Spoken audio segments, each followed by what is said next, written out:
Asante Mheshimiwa Waziri. Mimi naitwa Deus Magare toka Magare Blog. Mheshimiwa Waziri, kuna tabia ya baadhi ya watumishi wa umma ambao ni madereva au wakubwa na waendesha. Utakuta siku za Jumamosi au Jumapili gari limepaki baa, au linatoka shambani na mihogo na mbuzi.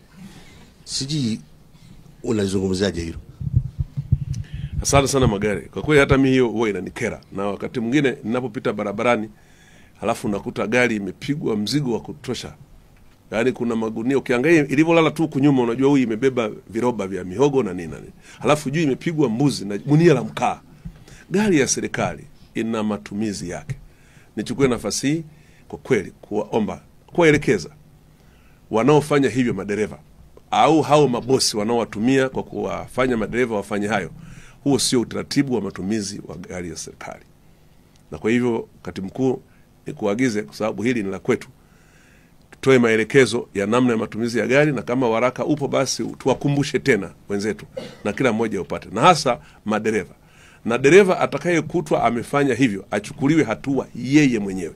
Na nichukue nafasi hii kuwaelekeza jeshi la polisi, trafiki, magari yaliyopakia mzigo unaozidi kiasi kuonyesha matumizi mabaya lazima uwe reasonable. Sasa mtu kama kachukua kimkungu chake cha ndizi kaweka hapo, nadhani sio mbaya. Mtu kachukua sasa unakuta gari nyingine imepigwa mzigo kweli kweli. Kweli gari kama hiyo hata kama ni ya serikali, polisi wazikamate. Wazikamate ili wachukue hatua za kisheria, kwa sababu sheria za nchi lazima zizingatiwe. Asante. Kwa majina mimi naitwa David Kavindi na ripotia Vili TV. Mheshimiwa, ningependa kufahamu ni muda gani ambao wahitimu wa vyuo vikuu, vyuo vya kati ambapo wanautumia mpaka kuajiriwa, na mna mashirikiano vipi na sekta binafsi katika kulikuliti watumishi wa umma? Asante. Asante sana David. Swali lako ingawa hujaliumba kwa hali ya kunifanya nipate shauku ya kulijibu, lakini ngoja nijaribu kulitengeneza.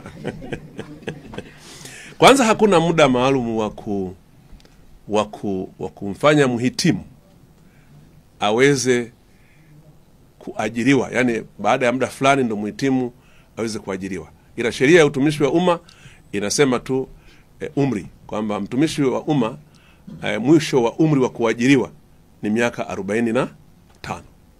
Sheria inasema hivyo tu. Ila haisemi akae muda gani ndo aajiriwe. Lakini la pili, sio lazima kila mhitimu aajiriwe na serikali. Serikali haina uwezo wa kuajiri wahitimu wote.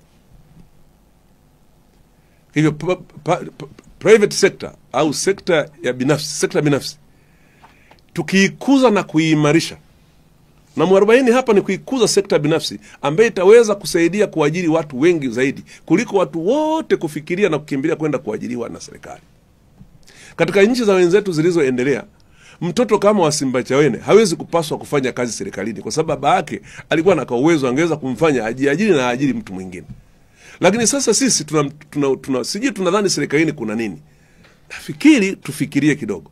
Unamkuta hata mtoto wa mtu tajiri kabisa ambaye pengine kipaji chake au uwezo wake kama unahitajika serikalini angefuatwa kusema bwana wewe tunakuhitaji huko, naye ameweka foleni, naye anataka kuajiriwa na serikali. Sasa yule mtoto wa yule mtu maskini atapata lini kuleta ukombozi? Kwa hiyo ni kwamba hatujaimarisha private sector yetu, na ndio maana Mheshimiwa Rais Dr. Samia Suluhu Hassan anahimiza sana uimarishaji wa sekta binafsi katika ujenzi wa uchumi, lakini katika kushughulika na masuala kama haya ya utoaji wa huduma za jamii, ikiwemo na swala la unemployment. Ukosefu wa ajira hauwezi ukatekelezwa na serikali peke yake. Hakuna serikali duniani imewahi kuajiri watu wote. Sekta binafsi na wenyewe binafsi wanaweza kujiajiri. Na ndio maana wenzetu, kwa mfano tulikuwa juzi South Africa, wana wizara inaitwa Public Works, Expanded Public Works and Infrastructure. Ile wizara kazi yake inadili na wahitimu hawa ambao wanahangaika huko mtaani kuwa organize, lakini serikali inaweka utaratibu ambao ina support hao watakao waajiri hata kama ni private sector, kuhakikisha na serikali iko pale imeweka mkono wake. Kwa hiyo namna pekee ya kuajiri wahitimu wanaomaliza kwenye vyuo vyetu vikuu, wasomi wetu, sio kuwang'ang'ania kwenda kuweka foleni za kutafuta kazi kwenye serikali, bali ni kuimarisha sekta binafsi kwa sisi wote. Sasa hii ni cross cutting kwa sisi wote, na ndio maana mimi nikikuta mtu anamkwamisha sekta binafsi kufanya jambo lake inaniuma sana, kwa sababu huyu anakuja kututatulia jambo kubwa sana. Ataajiri watu, atalipa watu mshahara, atasababisha familia zingine ziweze kuishi. Kwa hiyo kimsingi niseme tu, hakuna muda makususi wa mtumishi wa mtu aliyehitimu kuja kuajiriwa vyuoni. Hawa unaoona wanaendelea kubaki ni kwa sababu serikali ina uwezo mdogo wa kuajiri. Kwa mfano, tulikuwa na nafasi za ajira 14,000 za walimu. Sokoni waliohitimu wako 207,100. Sasa unataka uwachukue hawa 200,000 hawa uwashindanishe waingie huku. Na ndio maana nalalamika, kwa sababu ni karibu wote wanafaulu, lakini nafasi ziko 14,000. Kwa kuwa wamefaulu wote, tumesema tutawabakiza waliofaulu kwenye database, lakini nafasi tutakazozipanga ni zile 14,000 ambazo zina kibali kulingana na hali ya uchumi wetu na serikali ambayo inaweza kuwalipa. Sasa ukisema mfano wengine nimeona kwenye mtandao, mmoja imepost juzi, anasema turudi kwenye utaratibu wa zamani. Yaani anafikiria kwamba tukirudi kwenye utaratibu wa zamani, katika hii 200,000 na ngapi walioko, basi wataenea kwenye nafasi hizo 14,000. Hakuna muujiza mwingine zaidi ya kushindanisha. Na katika kushindanisha, wewe hata kama umepata 100 kwa 100, siku ile ya usaili wa oro unatokea pale umepiga kiduku chako, si umefanya nini, ngao sema huyu kweli ataenda kufundisha, huyu ni mwalimu huyu kweli. Kwa wakati mwingine hata muonekano unakunyima max. Mtu ni mwalimu, anakuja amevaa jinsi imekatika huko, eti amekuja kwenye usaili wa oro. Baadaye ungewira katai kako, angalau akashati kako, maana siku hizi hata kwenye minada tu masokoni ukanapatikana hata ka 1,000. Ukapiga kashati kako ka fulani hivi shati, unaona huyu ana haiba ya. Sasa oro zingine watu wengine wanashindwa kwa sababu namna wanavyokuja. Nilimwona mmoja suruali imekatika huko, alafu amevaa t-shirt, alafu anakuambia mimi nimepata 100. Na ni kweli lilikumuta. Yaani kwenye ile nini ile written 100, haya kama 100. Sasa umekuja huna haiba ya walimu.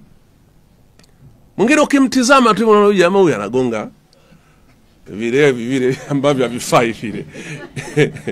Yeye kisa kapata 100 nafikiri kufaulu tu mtihani. Pale inapimwa haiba.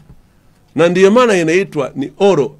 Unaangaliwa unaweza kweli kufundisha. Kwa hiyo ndugu zangu, ajira serikali haiwezi ikaajiri watu wote, bali sekta binafsi inaweza kuwa 40, na umri wa kuajiriwa mwisho wake ni miaka 45, na kwa wale ambao watakuwa wamezidi umri huo, kama watahitajika serikalini, wataajiriwa kwa njia ya mkataba.